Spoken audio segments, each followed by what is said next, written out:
Mapagpalang araw po sa inyong lahat. Ngayon po ay araw ng Martes, ika-9 ng Hunyo. Pakinggan po natin ngayon ang mabuting balita ng Panginoon. Pagbasa mula sa unang aklat ng mga hari. Noong mga araw na iyon, natuyo ang batis, kaya sinabi ng Panginoon kay Elias, "Umalis ka rito, pumunta ka sa Sarepta, sa lupain ng Sidon. May inutusan akong isang balo na magpapakain sa iyo roon." Pumunta nga siya roon, at nang papasok na siya ng pintuan ng lungsod, nakita niya ang balo na namumulot ng panggatong. Sinabi niya sa babae, "Maaari po bang makiinom?" Aalis na ang babae upang ikuha siya ng tubig nang pahabol niyang sabihin, "Kung maaari, bigyan mo na rin ako ng kaunting pagkain." Sumagot ang babae, "Alam po ng Panginoon na iyong Diyos na wala na kaming tinapay. Mayroon pa kaming kaunting harina at kapatak na langis. Namumulot nga ako ng may gagatong upang lutuin iyon. At makakain man lamang kami ng anak ko bago kami mamatay." Sinabi sa kanya ni Elias, "Huwag kang mag-alala. Humayo ka at gawin mo ang iyong sinabi. Ngunit ipagluto mo muna ako ng isang munting tinapay at pagkatapos magluto ka ng para sa inyo. Sapagkat ganito ang sabi ng Panginoon, Diyos ng Israel, hindi ninyo mauubos ang harina sa lalagyan at hindi rin matutuyo yung langis sa tapayan hanggang hindi sumasagot ang talagang takdang araw na ang ulay marapating papatakin ng may kapal."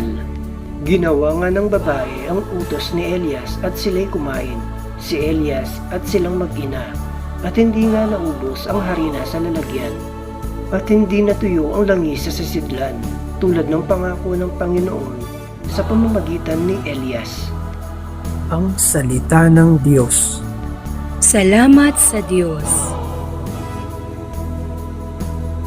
Salmong tugunan, poon sa aming pasikapin, liwanag sa iyong piling.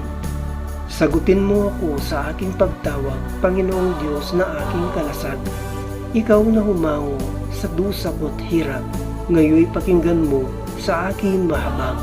Hanggang kailan pa kaya lilibagin niyong mga tao ang iyong alipin? Hanggang kailan pa nila iibigin ang walang hanggat pagsisinungaling?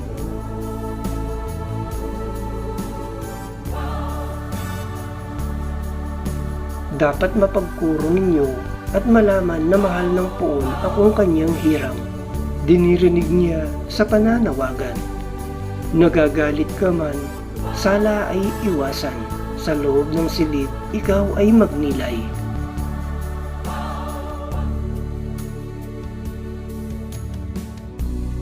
Poon, liwanag mo'y sa aming pasikapin, O Diyos. Ang ligayang bigay mo sa akin, higit na di hamak sa galak na angkin. Nilang may maraming imbak na pagkain at iniingatan, alak na inumin.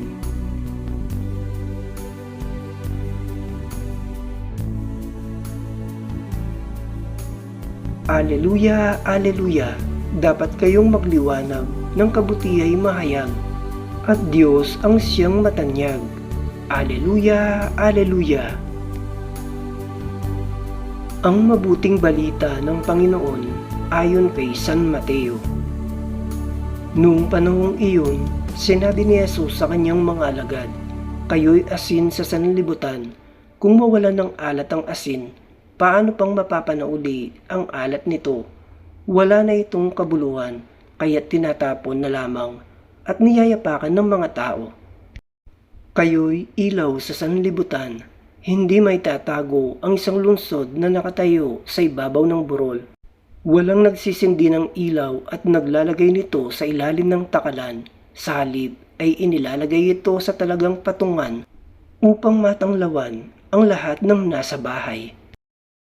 Gayon din naman, dapat ninyong paliwanagin ang inyong ilaw sa harapan ng mga tao upang makita nila ang inyong mabubuting gawa at luwalhatiin ng inyong amang nasa langit." Ang mabuting balita ng Panginoon. Pinupuri ka namin, Panginoong Hesukristo.